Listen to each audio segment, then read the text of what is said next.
Panginoong Diyos na makapangyarihan sa lahat, lumalapit ako ng may pusong umaapaw sa pag-asa at pananampalataya na alam kong sa iyong mga kamay nakasalalay ang lahat ng himala na matagal na naming hinihintay.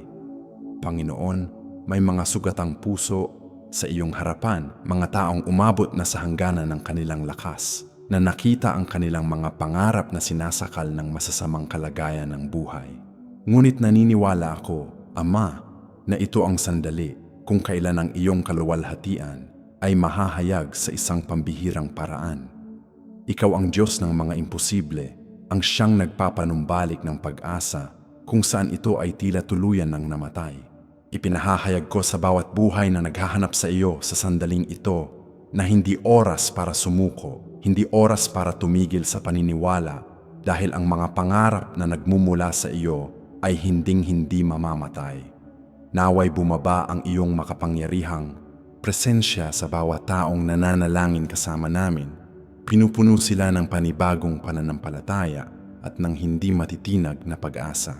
Panginoong Hesus, batid mo ang bawat luhang tahimik na dumanak, ang bawat gabing hindi makatulog dahil sa mga alalahanin, ang bawat sandali kung kailan tinangka ng kawalang sigla na sakupin ang puso ng mga humihingi ng himala. Alam mo kung kailan may itinapon sa hukay ng kawalan ng pag-asa, kung kailan ang mga pangarap ay tila inilibing sa ilalim ng bigat ng mga paghihirap, kung kailan ang pananaw sa hinaharap ay naging malabo at hamak. Ngunit idinedeklara ko sa iyong banal na pangalan na dumating na ang oras ng ganap na pagpapanumbalik, ng kabuuang paggaling, ng higit sa natural na pagpapanibago.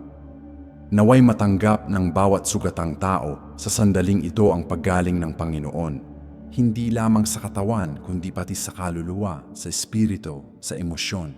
Naway mahipo ng iyong kapangyarihang nagpapanumbalik ang pinakamalalim na mga sugat at ang mga peklat ay maging patotoo ng tagumpay. Iangat mo, Panginoon, ang mga mata ng mga nawalan ng pananaw sa iyong mga layunin at ipakita sa kanila na ikaw ay nagpapatakbo ng isang pambihirang himala sa kanilang mga buhay. Banal na Espiritu, bumaba ka ng may kapangyarihang nagbabago sa bawat pusong nagbubukas upang tanggapin ang himala ng Diyos. May mga taong umabot na sa pinakamababa na nakadama na tila lahat ng daan ay nakaharang, na parang wala ng solusyon sa kanilang mga problema. Ngunit ikaw ang mang-aaliw, ang katulong, ang siyang nagpapalakas sa atin upang makakita ng lampas sa mga likas na kalagayan. Punuin mo ang bawat tao ng iyong makapangyarihang pagpapahid, ng iyong higit sa natural na lakas, ng iyong makalangit na karunungan. Naway matanggap nila sa sandaling ito ang pagpapahid ng katapangan upang harapin ang mga dambuhala na tumindig laban sa kanila. Ang pagpapahid ng paglupig upang angkinin ang mga pangako ng Diyos. Ang pagpapahid ng pagpaparami upang makita ang saganang bunga sa buhay. Tanggalin mo ang lahat ng pagkamahiyain, lahat ng takot, lahat ng kawalang katiyakan na pumipigil sa mga tao na humayo patungo sa kanilang mga himala. Naway bihisan sila ng kapangyarihan mula sa itaas. Naway mapuno sila ng isang higit sa natural na tapang na magpapatuloy sa kanila kahit na ang mga kalagayan ay tila sumasalungat. Diyos na walang hanggan, naniniwala ako na sa mismong sandaling ito ay iyong pinapanumbalik ang mga pangarap na tila patay na. Pinag-aapoy muli ang mga pangitain na naglaho, ginagaling ang mga pusong wasak. Ikaw ang Diyos ng pagkabuhay na mag-uli, ang siyang nagdadala ng buhay kung saan may kamatayan, pag-asa kung saan may kawalan ng pag-asa, tagumpay kung saan tila may kabiguan lamang. Ipinahahayag ko sa bawat pamilyang kinakatawan sa panalangin ito na ang mga himala ay nagsisimulang mahayag ngayon mismo. Naway magbukas ng maluwag ang mga saradong pinto. Naway tanggalin ng iyong kapangyarihan ang harang sa mga daang tila nakasarado. Naway maalis ang mga bundok ng mga imposible sa pamamagitan ng pananampalatayang nagmumula sa iyong trono. Panginoon, May mga taong nangangailangan ng mga himala sa pinansyal na bahagi, na nakita ang kanilang pinagkukunan ng kita na naubos, na humaharap sa mga utang na tila hindi mababayaran. Ngunit idinedeklara ko na ikaw, si Jehovah Jireh, ang Diyos na naglalaan, at ang higit sa natural na paglalaan ay dumarating sa mga kamay ng mga nagtitiwala sa iyo.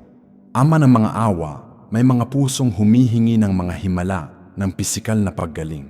Mga taong humaharap sa mga sakit na itinuturing na hindi na magagamot ng medisina, na nakatanggap ng mga pagsusuri na nagdala ng takot at kawalan ng pag-asa. Ngunit naniniwala ako sa Diyos na mas dakila kaysa sa anumang karamdaman, kay Jesus na lumakad sa tubig at nagpagaling ng lahat ng uri ng sakit. Naway umabot ang iyong makapangyarihang kamay sa sandaling ito sa bawat may sakit na katawan. Naway dumaloy ang iyong kapangyarihang nagpapanumbalik sa bawat organo, bawat selula, bawat sistema ng katawan. Naway mabigla ang mga doktor sa mga resulta na humahamon sa lahat ng luhika ng tao. Naway ipakita ng mga pagsusuri ang ganap na pagbaligtad ng mga sitwasyon na tila walang pag-asa. Ikaw ang parehong Jesus na nagbuhay kay Lazaro, na nagpagaling sa mga bulag, na nagpalakad sa mga paralitiko. Naway maulit ang mga himalang ito ngayon sa buhay ng bawat taong humihingi sa iyong pangalan. Naway matanggap nila hindi lamang ang paggaling, kundi ang ganap na kalusugan, hindi lamang ang pag-alis ng mga sintomas, kundi ang kumpletong pagpapanumbalik ng kanilang lakas. Panginoon ng mga hukbo, namamagitan ako para sa mga humaharap sa matitinding espiritual na labanan, na nakadama na tila sinisikap ng masasamang puwersa na sirain ang lahat ng mahalaga sa kanilang mga buhay. Ikaw ang leon ng lipi ni Huda, ang hari ng mga hari na nagwagi na sa lahat ng labanan. Naway takpan ng iyong mahalagang dugo ang bawat buhay. Naway maitatag ang iyong banal na proteksyon bilang isang makapangyarihang kalasag sa paligid ng bawat pamilya. Basagin mo ang lahat ng sumpa ng lahi, sirain mo ang lahat ng gawa ng kadiliman, walangin mo ang lahat ng plano ng kaaway laban sa iyong mga anak. Naway matanggap nila ang pagpapahid ng espiritual na awtoridad upang tapakan ang mga ahas at alakdan, upang labanan ang dyablo hanggang sa tumakas siya mula sa kanila. Punuin mo sila ng iyong kapayapaan na hihigit sa lahat ng pangunawa, ng iyong kagalakan na siyang lakas nila, ng iyong pag-asa na hinding-hindi ikinahihiya. Naway madama nila ang iyong presensya bilang isang apoy na tumutupok na sumisira sa lahat ng gawa ng masama sa kanilang mga buhay. Diyos ng lahat ng biyaya, may mga taong umiiyak para sa mga himala, sa mga relasyon, na nakita ang kanilang mga kasal na gumuho, na nawalan ng komunikasyon sa mga suwail na anak, na nakadama ng kalungkutan at pag-iisa dahil sa mga minamahal. Ngunit ikaw ang Diyos ng pagkakasundo, ang siyang makapagbubuklod muli ng napaghiwalay, ang siyang makapagpapagaling ng malalim na emosyonal na mga sugat. Naway hipuin ng iyong kamay na nagpapanumbalik ang bawat sugatang relasyon. Naway pamunuan ng iyong karunungan ang bawat proseso ng pagpapatawad at paggaling. Basagin mo ang lahat ng katigasan ng puso. Tanggalin mo ang lahat ng pagmamataas na pumipigil sa pagkakasundo. Ibuhos mo ang iyong pag-ibig sa mga pusong naging malamig at walang pakialam. Naway magkabalikan ang mga mag-asawa na magmahalan tulad noong unang araw. Naway magkita muli ang mga magulang at mga anak sa tunay na pag-ibig. Naway maibalik ang mga sirang pagkakaibigan sa pamamagitan ng iyong biyaya. Ikaw ay espesyalista sa pagbabago ng luha sa ngiti, sa pagpapalit ng sakit sa kagalakan, sa pagpapalit ng pagtangis sa pagdiriwang. Naway dalawin ang bawat tahanan ng iyong espiritu ng pagpapanumbalik, at naway maghari muli ang pagkakasundo kung saan mayroon lamang hidwaan. Jehovah Nisi, ang aming bandila ng tagumpay, Humihingi ako ng mga himala sa propesyonal at ministeryal na bahagi ng mga nananalangin kasama namin. May mga taong nawalan ng trabaho na nakita ang kanilang mga negosyo na nalugi, na nakadama na sila ay hindi karapat-dapat at walang pag-asa. Ngunit ikaw ang Diyos na nagbubukas ng mga pinto, na walang taong makapagsasara, na naghahanda ng mga lamesa sa harapan ng mga kalaban. Naway matanggap nila sa sandaling ito ang pagpapahid ng banal na pabor na magpapatingkad sa kanila sa gitna. Ang karamihan naway makilala at mapahalagahan ang kanilang mga kakayahan. Magbukas ka ng mga pinto ng pagkakataon na hindi nila inakala na umiiral. Ikonekta mo sila sa mga tamang tao sa tamang oras. Bigyan mo sila ng malikhain at mapanlikhang ideya na magdadala sa kanila sa tagumpay. Para sa mga naglilingkod sa iyong kaharian, naway matanggap nila ang panibagong pagpapahid sa ministeryo. Naway makita nilang namumunga ang kanilang mga ministeryo sa isang pambihirang paraan. Naway maging makapangyarihang instrumento sila sa iyong mga kamay upang baguhin aning mga buhay at palawakin ang iyong kaharian sa lupa. Banal na Diyos, kinikilala ko na may mga sandali kung kailan nararamdaman ng mga tao na tila sila ay nasa isang malalim na hukay, napapaligiran ng masyadong matataas na pader upang akyatin, humaharap sa mga sitwasyon na tila walang solusyon ng tao. Ngunit ikaw ang Diyos na makagagawa ng higit pa at sagana kaysa sa aming hilingin o isipin. Naway matanggap nila sa sandaling ito ang paghahayag na ikaw ay gumagawa sa likod ng tabing ng kanilang mga buhay, naghahanda ng mga himala na hihigit sa lahat ng inaasahan. Naway makita nila ang mga tanda ng iyong katapatan na nagsisimulang mahayag. Naway mapagtanto nila na hindi mo sila iniwan kahit isang segundo. Tanggalin mo ang lahat ng pakiramdam ng pag-iisa, lahat ng pakiramdam na tila sila ay iyong nakalimutan. Naway madama nila ang iyong presensya sa isang nahahawakang paraan. Naway marinig nila ang iyong tinig na bumubulong ng mga salita ng pag-asa sa kanilang mga puso. Ikaw ang Diyos na nakakakita sa lihim at nagbibigay ng gantimpala sa publiko, nas nakakaluming taong tahimik na sakripisyo at nagpaparangal sa pagtitiyaga ng iyong mga anak, Ama na maawain. May mga pusong nasugatan ng mga taong pinagkatiwalaan na nakadama ng pagtataksil at pagkadismaya sa sangkatauhan. Naway matanggap nila ang malalim na emosyonal na paggaling. Naway hipuin ang iyong kamay na nagpapanumbalik ang pinakamasaselang bahagi ng kanilang mga kaluluwa. Turuan mo sila na magpatawad ng hindi nagiging mapait, na magtiwala muli ng hindi nagiging walang muwang, na magmahal ng hindi nagiging mahina sa mapanirang paraan. Naway maranasan nila ang iyong walang pasubali na pag-ibig sa isang napakatunay na paraan upang ang kanilang mga kakayahan sa pag-ibig ay ganap na maibalik. Palibutan mo sila ng mga tunay na tao na nagpapakita ng iyong karakter, na magiging instrumento ng pagpapala at hindi ng pananakit. Naway matuto silang kumilala sa mga puso ng tao. Naway maging matalino sila tulad ng mga ahas, ngunit simple tulad ng mga kalapati. Baguhin mo ang masakit na mga karanasan ng nakaraan sa karunungan para sa hinaharap, sa habag upang tulungan ang iba na dumaraan sa mga katulad na sitwasyon. Diyos ng lahat ng kaaliwan, lalo akong namamagitan para sa mga humaharap sa mga pakikibaka laban sa mga adiksyon at pagkakagumon na tila imposible ng mapagtagumpayan. Ikaw ang Diyos na pumupunit ng lahat ng tanikala, na nagpapalaya sa mga bihag, na nagbibigay ng lakas sa mga mahihina. Naway matanggap nila ang higit sa natural na kapangyarihan upang mapagtagumpayan ang lahat ng tukso. Naway maranasan nila ang tunay na kalayaan na tanging ikaw lamang ang makapagbibigay.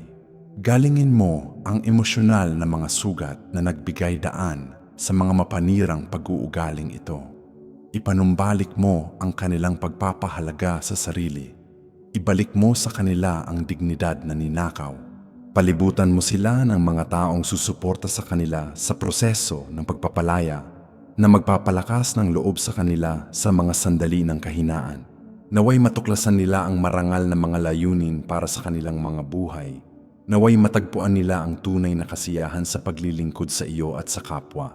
Tanggalin mo ang lahat ng paghatol at nakaparalisang pagkakasala. Palitan mo ang mga ito ng iyong nagpapanumbalik na biyaya at ng iyong nagbabagong pag-ibig. Naway maging buhay silang patotoo ng iyong mapagpalayang kapangyarihan. Naway ang kanilang binagong buhay ay maging pinagmumula ng pag-asa para sa iba na nakikipaglaban sa parehong labanan. Ama, may mga taong naghasik ng husto na namuhunan ng napakaraming oras, napakaraming pagsisikap, napakaraming yaman sa mga proyekto na tila may pag-asa ngunit hindi nakita ang inaasahang bunga. Naway matanggap nila ang paghahayag na walang binhing inihasik sa iyong pangalan na mawawala, na ang bawat luhang inihasik ay magbubunga ng kagalakan sa pag-aani. Pabilisin mo ang mga panahon ng pag-aani sa buhay ng mga naghintay ng matiyaga. Naway paramihin mo ang mga bunga ng higit pa sa kanilang inaasahan. Naway makita nila ang higit sa natural na pagbabalik ng mga pamumuhunan na tila nawala na. Naway maranasan nila ang kagalakan ng pag-aani ng higit pa kaysa sa kanilang inihasik.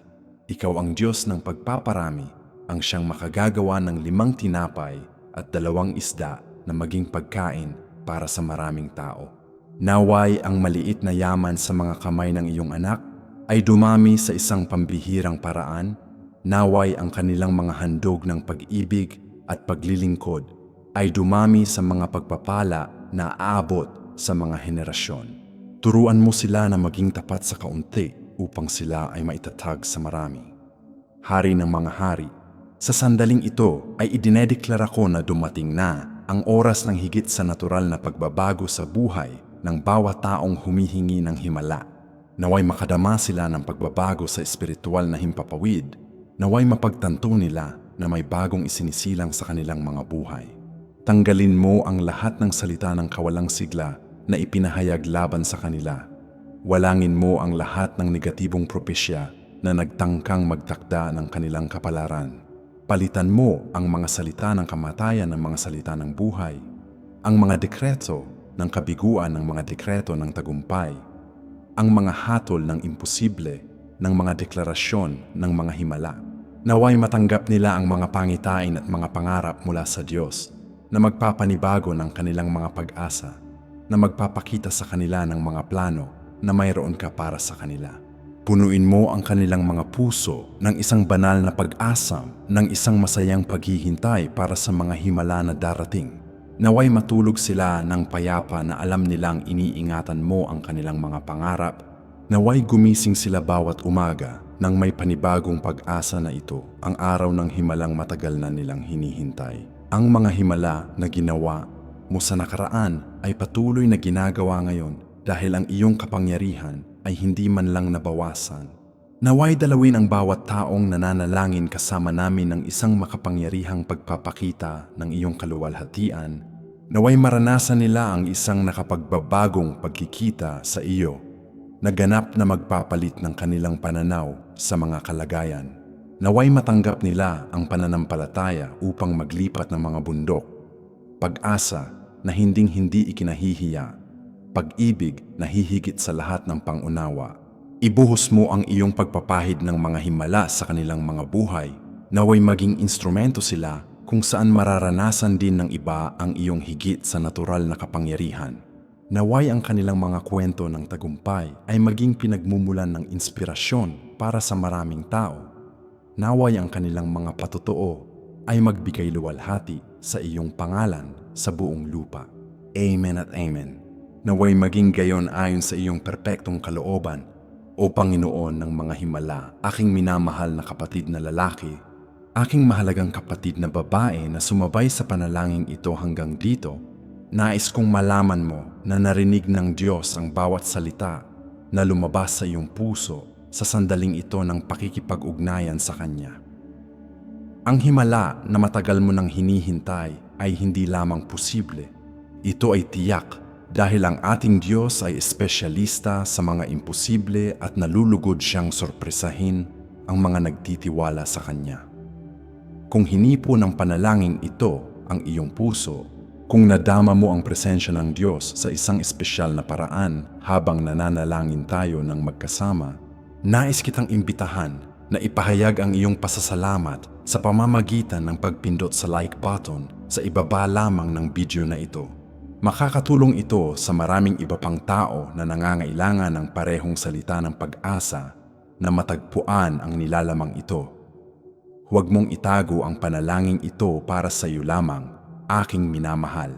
Ibahagi ang video na ito sa iyong mga kamag-anak, kaibigan, mga kapatid sa pananampalataya, sa lahat ng alam mong dumaraan sa mahihirap na sandali at nangangailangan ng himala mula sa Diyos. Minsan ang isang tao ay nasa bingit ng kawalan ng pag-asa at ang isang propetikong salita na tulad nito ay maaaring eksakto kung ano ang kailangan niya upang mapanibago ang kanyang pananampalataya at patuloy na ipaglaban ang mga pangarap na inilagay ng Diyos sa kanyang puso.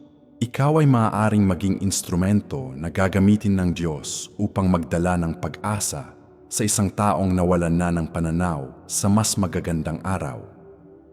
Kung ikaw ay hindi pa kasali sa aming daluyan, nais kitang imbitahan ng buong pagmamahal na pindutin ang pindutan para sumali at iaktibo ang kampanilya ng mga notifikasyon dahil sa ganitong paraan ay agad mong matatanggap ang lahat ng aming mga panalangin, mensahe at nilalaman na maaaring magpabago sa iyong espiritual na buhay.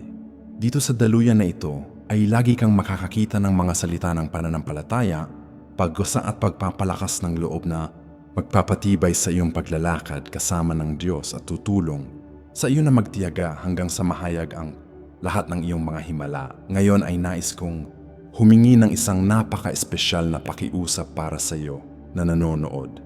Isulat ang iyong buong pangalan sa mga komento upang makapanalangin ako ng partikular para sa iyo na binabanggit ang iyong pangalan sa harap ng trono ng Diyos. Walang mas makapangyarihang panalangin kaysa sa ginagawa ng may pananampalataya. Nais ko ring ibahagi mo sa mga komento ang iyong mga kahilingan sa panalangin, ang iyong mga partikular na pangangailangan, ang mga himala na iyong hinihingi. Maging tapat ka sa Diyos at sa amin dahil magkasama tayong mananalangin. At kung ang Diyos ay nakagawa na ng mga himala sa iyong buhay, kung mayroon kang makapangyarihang mga patotoo kung paano niya binago ang mga imposibleng sitwasyon, nais kong ibahagi mo rin ang mga tagumpay na iyon sa mga komento. Ang iyong patotoo ay magiging gasolina para sa pananampalataya ng ibang tao na nakikipaglaban sa katulad ng mga labanan. Ito ay magiging buhay na patunay na ang Diyos na gumawa sa iyong buhay ay patuloy na gumagawa ngayon sa buhay ng lahat ng nagtitiwala sa Kanya. Tandaan, ang mga patotoo ay lumilikha ng pananampalataya at ang pananampalataya ay lumilikha ng mga himala.